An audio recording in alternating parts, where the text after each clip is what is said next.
In 1927, Jerome, Kern, and Oscar Hammerstein created Showboat, a two-act musical based on the best-selling book by Edna Ferber. Showboat was a huge hit, not just because of its memorable music, but also because it was a serious attempt to portray the everyday lives of performers and workers on the Mississippi River. Musicals at that time tended to be light comedies, with little in the way of social commentary, but Showboat was something different. Its portrayal of society was shockingly frank and unromanticized, and by following the same characters over a period of 30 years, the story took on a monumental epic quality. This isn't to say that Showboat was a dry work of sociology. Most of the story is about romance, not politics, and the characters take center stage. But the setting itself is also a character, and a well-developed one, which is what makes Showboat such a compelling period piece.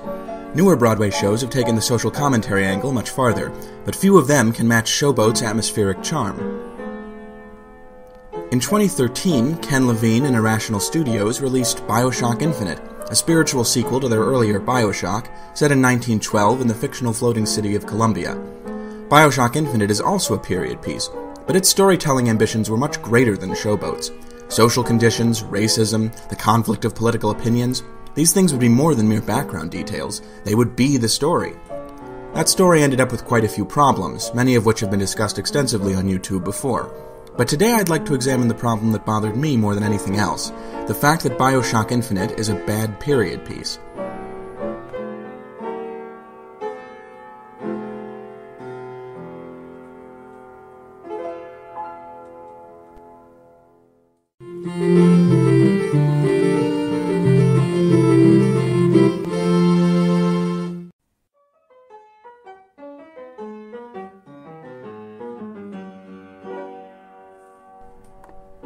So to start with, what is a period piece? At the broadest level, you could say that it's any work of fiction that's set in a time before the work was published, but that would include a lot of stories set in the recent past that most people don't think of as period pieces. Generally, my criterion is that a period piece is a work set in the past that requires special attention to details because of its setting. Clothes, technology, and dialogue, to give a few examples. A period piece also should have some relationship to personalities and events from real history. A totally fictionalized past is something the writer can just make up, but period pieces are supposed to weave real history and the writer's imagination together, which can be surprisingly difficult to do. Going by this definition, I would say that Bioshock Infinite is definitely a period piece. It has a strong emphasis on its time, 1912, and place, the United States, and the story references real events like the Wounded Knee Massacre and the Battle of Peking. Booker DeWitt is described as a former employee of a real company, and real-world images and songs appear frequently because of the reality-warping tears that drive much of Infinite's plot. Taken as a whole, the game stresses the existence of the real world far more than the original Bioshock, which took place in a mostly self-contained environment. Whether or not Infinite is a good period piece is another story, and that brings us to our first issue.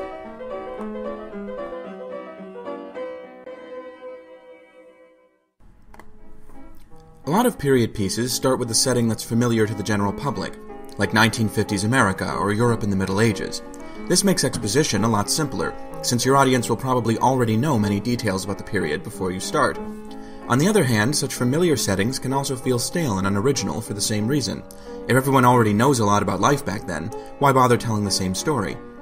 Bioshock Infinite is set in the early 20th century, which is a tricky period to nail down because while pop culture references it from time to time, few people actually know that much about it.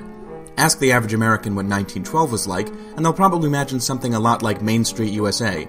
Flags hanging from every building, guys wearing straw hats and singing barbershop music, suffragettes in ribbony Mary Poppins hats marching down the street, and so on. The trouble with this vague, stereotyped image is that it actually applies to a huge span of time. As a portrait of small-town America, it could describe almost any year from 1870 to 1920. If a period piece about 1912 is going to be accurate, it has to go into a lot of lesser-known aspects of 1912. Technological change, immigration, the rise of big business, and so on. There are also the smaller details to be considered. Art, music, how people talk, what they wear, the list goes on. The trouble is that the team behind Bioshock Infinite doesn't seem to have given these details much attention. Infinite is an inaccurate portrait of 1912, full of odd mistakes and inconsistencies. One of the strangest is found in the voxophones scattered around Columbia. When you first run across one, it's being presented as if it's a technological marvel that no one, including Booker, has ever seen before. But this thing is basically a phonograph, something that existed and was a national sensation when Booker would have been 3 years old. Even the disc format was nothing new. Record companies had been selling literal millions of them for more than a decade by 1912. Radio, on the other hand, is everywhere in Columbia, and nobody even mentions it. This is despite the fact that radio broadcasting didn't begin until 1920, and took even longer to become an institution the way it's portrayed in Infinite. It's completely backwards from the way these things evolved in the real world. Playing Bioshock Infinite, you get the feeling that designers weren't that interested in any particular time or place. They were too busy cramming the setting with incoherent details to stop and ask themselves if they all fit together. What they ended up with feels less like a setting to a story, and more like a ride at Disneyland.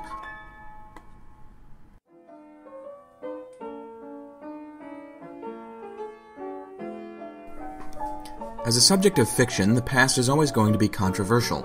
Some aspects of your setting will make your audience feel nostalgic. Others will horrify or offend them. But if you have a serious interest in your setting, you'll present it as it was, and leave it to your audience to draw conclusions about what was right and what was wrong. On the other hand, if you're really pretentious and think your audience is full of idiots, you'll probably want to just give them a long, self-righteous lecture about the time period and its significance. Bioshock Infinite chose the second method. Unlike the somewhat sympathetic and nuanced Andrew Ryan of Bioshock, Infinite's villains are a collection of old-fangled stereotypes who are given only enough characterization to make us despise them. A raving, bigoted preacher, a scheming robber baron who will commit literally any crime for money, and a conscienceless anarchist who tries to kill every white person she can get her hands on.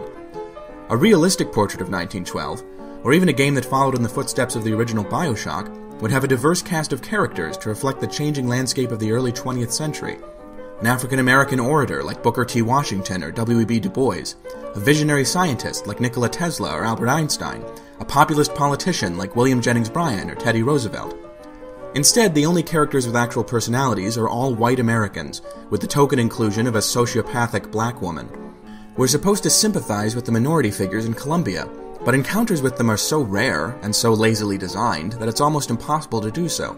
We have one Chinese man, who's also a blatant stereotype and who literally does nothing during his subplot, a single Irish worker in a boiler room, a black man washing a floor in one area.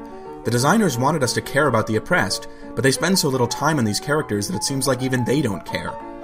Ironically, though, while Infinite portrays 1912 as a time of unrelieved oppression and horrible racism, it's also constantly evading the ugly implications of its own world. The game even blocks out things that would have happened in the real 1912. No one says the N-word once. The game's thinly disguised Klansmen wear black instead of white. And oddest of all, gender roles are portrayed as unrealistically progressive, especially when you consider that Columbia is supposed to be conservative compared with the rest of the country. Why is Infinite so sloppy and unimaginative in its portrayal of the past? Probably because the plot itself is so involved that the designers couldn't afford to distract from it. In most period pieces, including the original Bioshock, the setting is the most important part, and plot comes second. Infinite, on the other hand, is so anxious to get to the plot that it dismisses its setting and characters with a cynical attitude of resignation. Everyone's evil, who cares? Let's just blow some stuff up and talk to a ghost.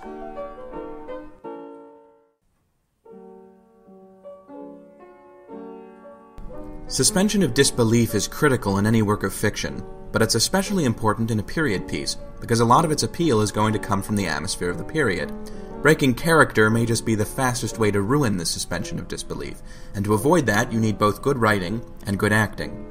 There's nothing wrong with the acting in Bioshock Infinite, really, but the writing is deceptively bad. You probably won't notice it if you've never read a book that was written before, say, 1960, but if you have, you'll start to notice some really ill-fitting phrases that certain characters tend to use, a problem that gets worse as the game goes on. Holy shit. Live with it. Sure as hell. Many of Booker's expressions didn't exist at all in 1912, and wouldn't have sounded natural in everyday speech until half a century later.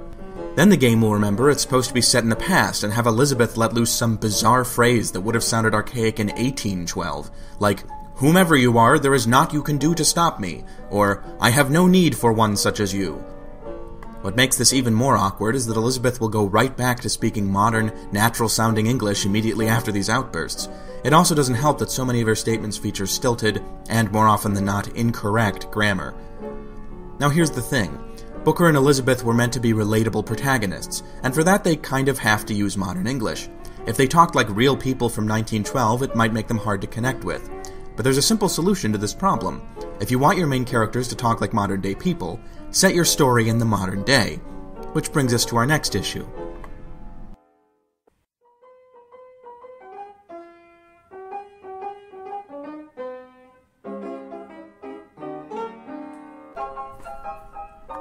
In 1975, E.L. Doctorow wrote a novel called Ragtime, a period piece set in turn-of-the-century America. This was just before the bicentennial of the United States, and there was a lot of public interest in history and sociology. Another hugely popular historical novel, Alex Haley's Roots, would be published the next year. Ragtime had a huge cast of characters, many of them real historical figures, and covered some difficult subjects: race relations, the experience of immigrants in New York City, and the sweeping economic and social changes that were transforming the country. Doctorow's contemporary take on these issues was popular and inspired two ambitious adaptations, a movie in 1981 directed by Milos Forman, and a Broadway musical in 1998. On the surface, Bioshock Infinite seems a lot like Ragtime. Major villain Jeremiah Fink is a caricature of real business types like J.P. Morgan, who appeared in Doctorow's novel. Both works bring up the troubles of immigrants and African Americans in a deeply racist society, and both Ragtime and Infinite prominently feature anarchism and threats to the existing order as a major plot point. However, you only have to play Infinite for a few hours to get to the point where the game pulls a bait-and-switch, dismissing the societal issues of the period with dull cynicism, and changing its focus to a very different kind of story. Ragtime stuck with its period and built on the themes it brought up. Infinite throws the period away before it's half over, and replaces the themes of the period with dimension hopping and time travel. I could fill a whole video with my reasons for not liking time travel as a plot device, but here I'll stick with the most relevant. It doesn't fit with the goals of a period piece.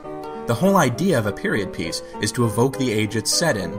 The point of time travel as a plot device is to abandon the period a story is set in. This goes for dimension hopping as well, by the way, and even having characters travel far away from where they started by conventional means. All of these developments cause the setting that's been so carefully set up to just disappear, requiring more exposition and irritating anyone who is interested in the setting you started with. Bioshock Infinite gets so wrapped up in changing its setting that it forgets to say anything about it. The game is forced to use its abundant exposition, not to make the setting more complete, but to justify and sort out every complicated twist the story tangles itself up in. Infinite could have stuck to one timeline and sent a clear message.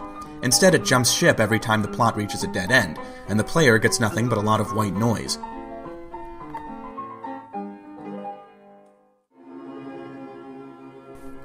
In many ways, a video game period piece is harder to make well than any other kind. Video games have more scenery and more dialogue than any other medium besides television, and a TV show doesn't have to worry about the viewer examining every detail of the world up close. But there's one advantage to video games that no other medium can match. In a video game, you can explore the setting, rather than just being shown a piece of it. Bioshock operated with this advantage in mind. Exploration was an essential part of gameplay, and the environments were filled with little details to reward the player's scrutiny. The designers clearly expected you to linger and spend some time off the main path. In fact, on several occasions, they forced you to do so.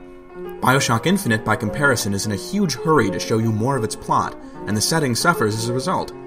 Spending more than a minute in any particular room in Infinite leaves you with the impression that you're wasting time and it better move on, and scripted dialogue and cutscenes are all over the place. You almost feel like Infinite is afraid to leave you alone, because it thinks you'll get bored if it does, and frankly, considering how linear and straightforward most of the areas are, it's probably right about that.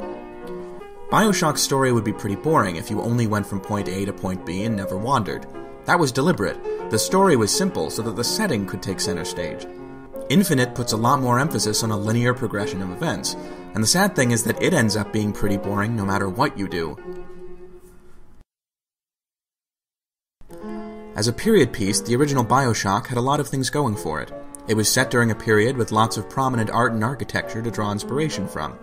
Its setting was also close enough to the modern day that the few anachronisms it contained were easy to ignore, and because the main character didn't speak, the dialogue was simple and hard to pick apart. When Bioshock Infinite was first revealed to the public, it seemed like a hugely ambitious sequel. It was set in a more obscure period, literally a century ago, and even the original trailer suggested a more complex plot than Bioshock's. It had more dialogue, more major characters, and because it was set in a floating city, the potential for a much larger world than the original. Speculation about the game's setting was rampant, but one thing that was often taken for granted was that the city of Columbia would be just as important to Infinite's plot as Rapture was to Bioshock's. As it turned out, that was the one thing we were all wrong about. What's really sad about Infinite is that its visuals are the most accurate part of it, and they're beautiful, but they've been put in a story that doesn't do anything with them. Infinite's beauty is only skin deep. The human aspects of the setting, all those little details and minor characters who had so much attention paid to them in the original Bioshock, ended up as a secondary consideration, or just got ignored outright. The development team's skewed priorities gave rise to a game that was many things superficially: a period piece, a morality tale about personal responsibility, an experimental sci-fi romp inspired by a loose interpretation of quantum physics, and a pastiche of historical tropes and pop culture. But Bioshock Infinite also isn't many things. It's not a spiritual successor to the original Bioshock, which even the disappointing Bioshock 2 was. It's not a simple and approachable story with broad appeal, like Showboat. And it's not an accurate and detailed portrait of a past era, like Ragtime. Bioshock Infinite may wear the label of period piece, but it doesn't wear it proudly.